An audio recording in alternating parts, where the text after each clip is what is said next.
Hello అందరికీ నమస్కారం. నేను మీ అంకిత రవి రిపోర్ట్స్. మా ఛానల్ ఇప్పటివరకు సబ్స్క్రైబ్ చేసుకోకపోతే ఇప్పుడే మా ఛానల్ ని సబ్స్క్రైబ్ చేసుకోండి. లైక్ చేయండి, షేర్ చేయండి.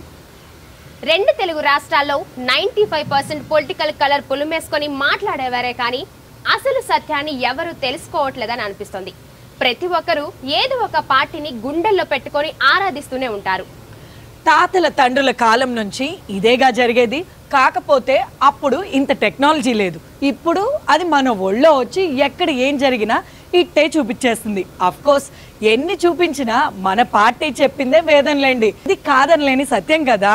కొన్ని విషయాలు మనసు విప్పి మాట్లాడుకుందాం, పార్టీలకు అతీతంగా. అలాగే ఇది మర్చిపోకండి.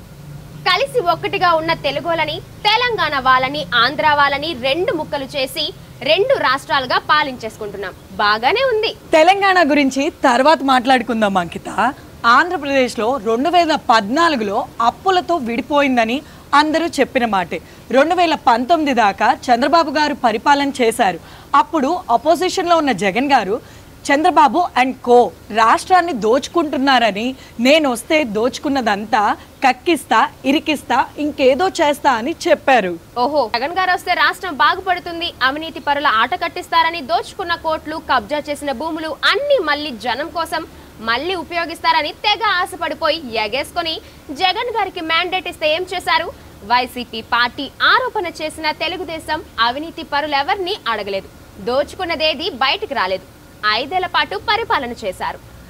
ఈసారి తెలుగుదేశం, జనసేన, బీజేపీ ఏకమై వైసీపీ నేతలంతా అవినీతి పర్లే అని రాష్ట్రాన్ని దోచుకుని తిన్నారు అని ఒక్కొక్కరిని పేరు చెప్పి మరి ఎన్ని కోట్లు దోచారో కూడా లెక్కలు చెప్పారు.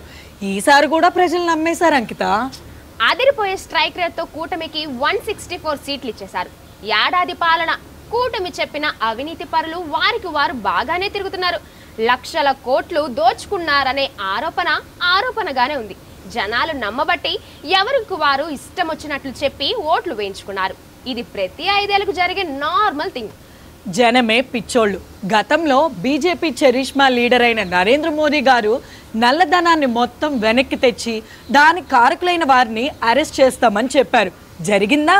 లక్షల కోట్లు భారత్కి వచ్చాయా? ఒకవేళ వచ్చాయేమో జనాలకి క్లియర్గా చెప్తేనే కదా అర్థం అవుతుంది. నిజం చెప్పాలంటే ఏ పార్టీ అధికారంలో ఉన్న పాలకులు వాళ్ళే ఉంటారు. వాళ్ళు పోతే వీళ్ళు అంతే.